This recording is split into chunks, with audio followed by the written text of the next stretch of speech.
ఏ ప్రాణికి తరించడము అనేటటువంటి విషయం అన్వయం అవ్వదు. తరించుట అన్న మాటకు అర్థం దాటుట అని.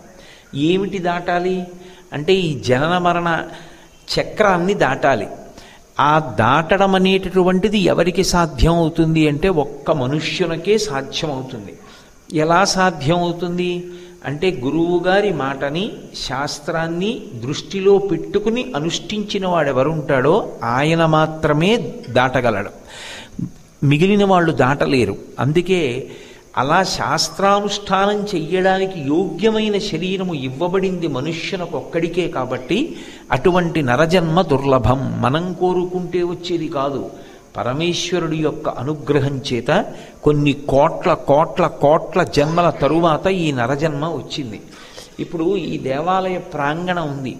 ఈ దేవాలయ ప్రాంగణంలో ఈ కార్తీక మాసంలో ప్రదోష వేళలో ప్రవేశించి దర్శనం చేసుకుంటా